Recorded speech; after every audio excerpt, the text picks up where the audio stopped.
Doctor বানানোর কথা বলে গ্রাম থেকে এনে ছোট্ট বোনকে দিয়ে পতিতাবৃত্তি করিয়েছে আপন বড় বোন।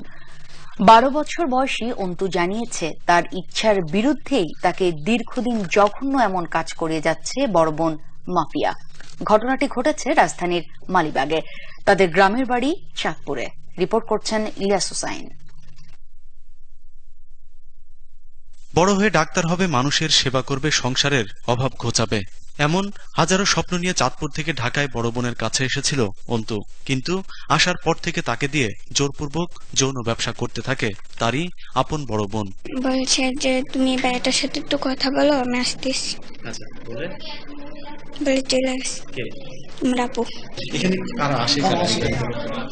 আমি তাদের নাম জানি না, কাজ করে করে চলে যায়। গোপনীয়ভাবে এমন তথ্য জানার পর 21 টেলিভিশন ওই বাসায় উপস্থিত হলে অন্তুর বড় বোন এসব অভিযোগ অস্বীকার করেন।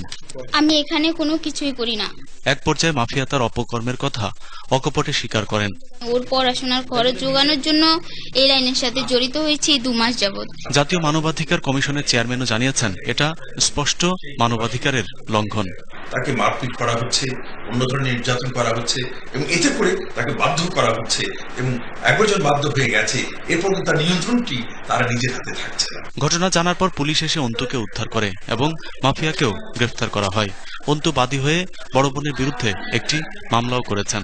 শাহজাহানপুর থানার মামলা নম্বর 2-11-13 রুজু হয় মানব পাচার আইনে এবং আসামিকে বিজ্ঞ আদালতে প্রেরণ করা হয়েছে এবং মামলায় পুলিশ রিপোর্ট যথাযথভাবে দাখিল করা হবে এবং অন্যান্য আসামিও গ্রেপ্তারের চেষ্টা অব্যাহত আছে। আর এদিকে অন্তুর মা জানিয়েছে তার বড় মেয়ে পড়াশোনার কথা বলেই ঢাকায় নিয়ে গেছে। এরপর কি হয়েছে তা সে জানে না।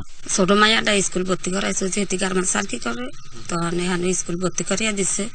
অনেক পরীক্ষা দিয়ে অনেক পরে নাকি তা জানি না, স্কুল বন্ধ।